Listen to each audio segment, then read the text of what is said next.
Canto 5, Shukadeva Goswami keeps describing the structure of the universe to Parikshit Maharaj. There we have wonderful stories within the stories again, including the basically one completely fabricated by Narada Muni story about King Puranjana, completely enigmatic. Not only that, it's very difficult to understand, but also before that we have Jadabharata's story explaining to the king the spiritual truth, and it's quite few chapters. Maharaja Rahugana inquiring submissively from Jadabharata, the Emperor Bharata, who had to take 3 births before getting the ultimate liberation in love of Krishna. Then Parikshit Maharaj, having only 7 days to live, listens with rapt attention about the structure of the universe and these additional stories. Canto 7.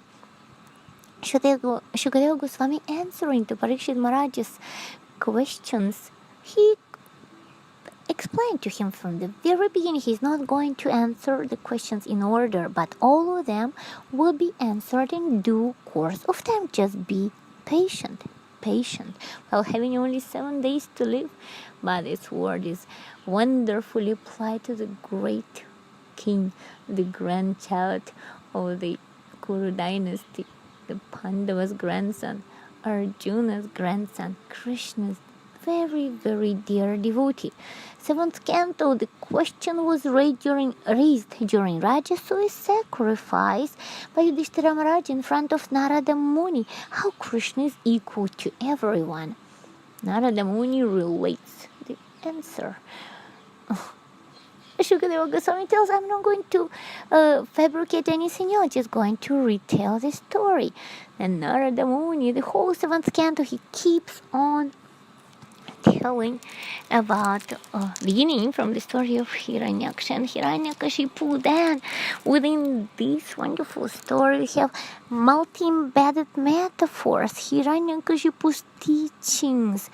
If we don't look at who is speaking, we very often get confused. His excellent dharmic instructions are following first part of Canto 7.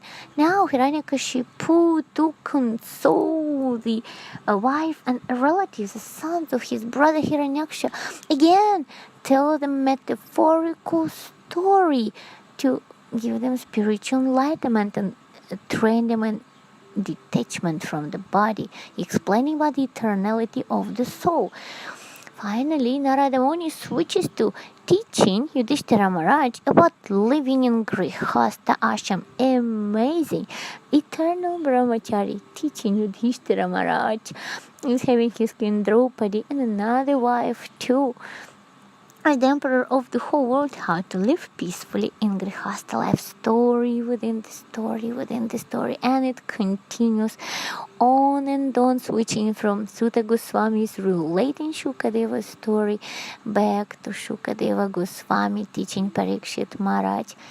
And the very end of Shrimad Bhagavata Mahapurana by Canto 12, we have finally very serious, non-sentimental discussion between great Guru Shukadeva Goswami, who is only 16 by then, and the great Emperor Parikshit, who is 60 by then, who ruled the world for 24 years after Yudhishthira Maharaj, and now is ready to depart, just on the verge of his departure. Shukadeva Goswami doesn't cry sentimentally with his great disciple, no.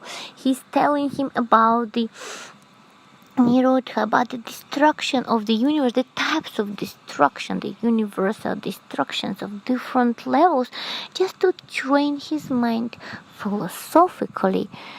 Everybody has to live. Everything has to wrap up.